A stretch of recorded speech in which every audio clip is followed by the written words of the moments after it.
Dunia gaming, tepatnya e-sport, sedang tidak baik-baik saja. Call of Duty, game yang dulu sangat-sangat dicintai sama para gamers di era 2010-an. Tapi kini, Activision yang punya Call of Duty itu dituntut sebesar $680 juta. Loh, kok bisa? Apa yang terjadi? Ini semua ada hubungannya dengan tuduhan monopoli. Kok bisa begitu?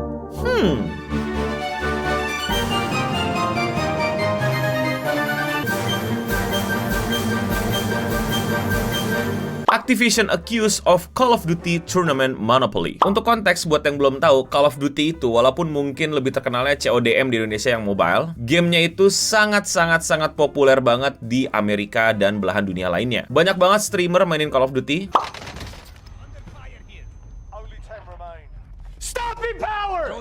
Dan game ini itu ada turnamennya.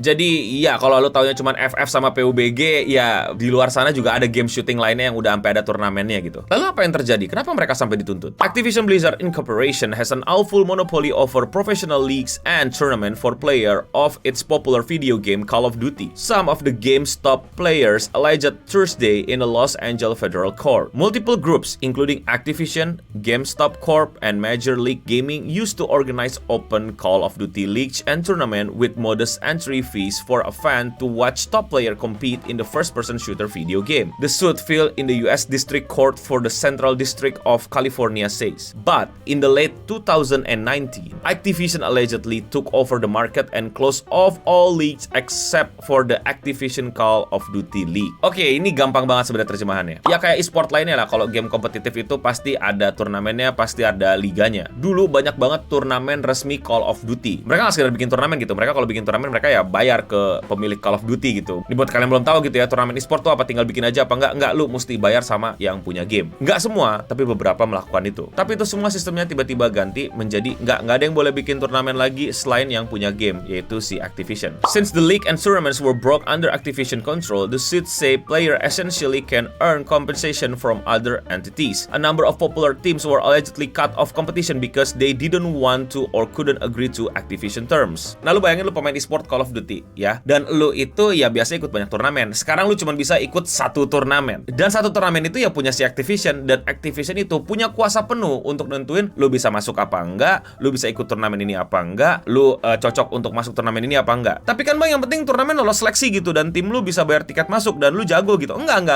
Ada syarat-syarat tertentu juga di dalam tiap turnamen e-sport yang memang agak-agak sedikit aneh, tapi gue paham. Kayak misalnya lu pemain yang nggak cocok sama sponsor. Ya misalnya lu pemain yang toksik parah, yang punya banyak kasus, yang diduga melakukan kejahatan-kejahatan, tapi lu main jago banget. Ya penggelar turnamen bisa ngelarang lu masuk karena ya nggak sesuai sama sponsor, sama brand, sama apapun yang ada di belakang turnamen tersebut, yang nanti nama mereka bisa tercoreng. Masuk akal dan gue sangat paham. Tapi itu kan contoh baiknya. Contoh buruknya kalau misalnya tiba-tiba salah satu turnamen bilang, ya gue nggak mau ada lu aja gitu. Ya bisa apa nggak? Bisa. Ya turnamennya punya lu, ya kayak rumah lu gitu ya. Gue nggak mau semua tamu masuk gitu. Gue pilih-pilih tamu siapa aja yang masuk. Ya bisa. Legal kah? Legal. Ethical kah? Nah itu.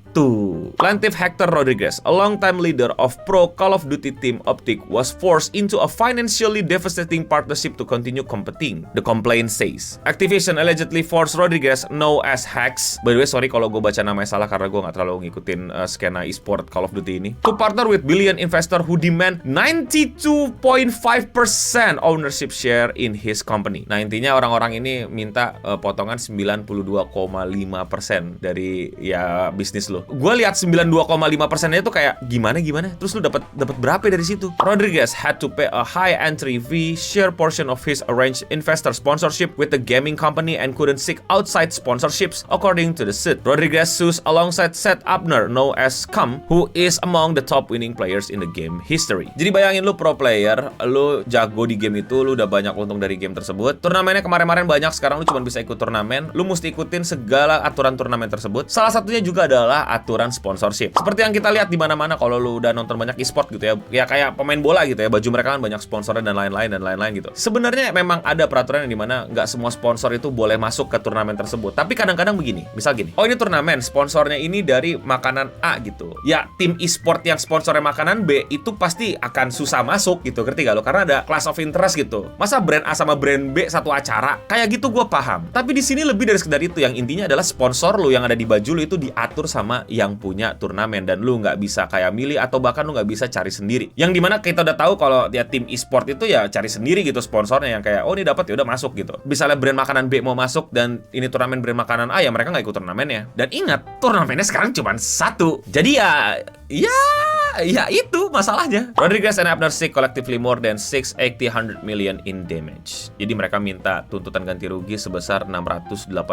juta dolar. Yang kalau dirupiahin itu kira-kira segini. Gue malas sebutin lagi, ntar gue dimarahin lagi di komen karena salah sebut. Harusnya juta, harusnya miliar, harusnya triliun. No. Ya maaf, I'm bad with million, juta, and miliar number. Entah, my head is just stupid. Nah, dari sinilah banyak orang yang mulai nggak terlalu suka sama si penuntut ini, si pro player ini yang nuntut si Activision, karena katanya jumlah tuntutannya itu terlalu besar. 680 juta dolar itu tuh gede banget, kayak lu mau ngapain, lu mau bikin negara baru? Iya memang menurut gue juga agak ridiculous jumlahnya, tapi ya ini pengadilan coy, tenang aja. Yang pertama, sorry, gue bukan anak hukum, jadi mungkin bisa jelasin di bawah. Ini gue cuman pakai common sense gue yang gue tahu gitu ya. Jadi kalau ada anak hukum silahkan koreksi omongan gue di bawah kalau gue keliru. Jadi ya lu bisa aja minta tuntutan sebesar berapapun menurut gua. Tapi kan ujung-ujungnya ditentukan dan disahkan sama hakim, sama juri. Ya lu mau minta 1 juta miliar pun juga ya tulis-tulis aja, paling diketawain terus tahu-tahu cuma dapat 1 juta. Ya gua nggak tahu apakah itu nanti akan menjadi pertimbangan buruk buat hakim menentukan lu bersalah apa enggak dan para juri dan lain-lainnya. Tapi gua rasa iya, tapi ya again, bisa dibilang mereka jadi kayak serakah, bisa dibilang mereka juga cuman masukin angka. Atau ya kita yang nggak tahu belakangnya kayak gimana, emang berapa sih kerugian mereka selama ini gitu. Tapi sekali lagi, buat anak-anak yang ngerti hukum, buat anak legal, buat para advokat, silakan coba komen di bawah kalau misalnya gue udah keliru ya. Silakan kritik, silakan kasih tau yang benernya di mana. Beberapa orang juga ngebelain Activision yang menurut gue masuk akal, tapi ya agak gimana ya. Ya itu kan gamenya Activision, itu game ya lu ikutin yang punya lah gitu. Mau dia bikin turnamen sendiri, mau dia nggak mau ada persaingan lagi di turnamen-turnamen, mau dia nentuin siapa e-sport yang boleh masuk mau nggak. In a way, iya benar karena dia yang punya game. Tapi menurut gue ya, dari segi community, dari segi ekosistem ekonominya dan lain-lain yang dimana gue juga pernah nyebur di situ. Sebenarnya menurut gue dia bakal bundir sih kalau bakal monopoli kayak begini. Padahal kan udah enak pakai sistem yang lama gitu. Ya lu serah mau bikin turnamen apa enggak. Selama lu bikin turnamen ya lu bayar copyright ke gua, selesai. Gua nggak tahu kenapa mereka tiba-tiba pengen numpuk di satu tempat gitu. Kan lu enak ya, nggak usah ribet-ribet buang modal, nyewa tempat, nyewa IO, nyewa dan lain-lainnya. Lu tinggal ngumpulin duit lisensi. Gua nggak ngerti apakah emang hitungan di belakangnya beda atau gimana. Tapi menurut gua aneh banget gitu. Lu nggak mau pakai duit lisensi aja gitu, nggak mau ribet. Dan lu mempertipis regenerasi, tau nggak lu? Kayak cuman tim-tim e-sport ini doang yang bisa saingan gitu. Ya udah ntar itu lagi aja. Pemain-pemain yang baru, tim-tim e-sport baru, yang baru mulai, yang mungkin belum ke discover ya susah karena turnamen yang officialnya cuma lu. Dan yang bisa nentuin masuk apa nggak cuma lu. Makin banyak turnamen bukan makin banyak bagus. Dan silakan gitu mereka para tim e-sport cari sponsornya masing-masing dan nurture mereka punya ekonomi masing-masing melalui IP lu. Ya ketika mereka ikut turnamen ya bayar fee, bayar lisensi, selesai. I don't know what's going on in Activision sekarang. Aneh banget. Tapi sekali lagi mungkin gue salah, gue keliru. Gue mengkritisi dari segi bisnisnya ya. Gue nggak terlalu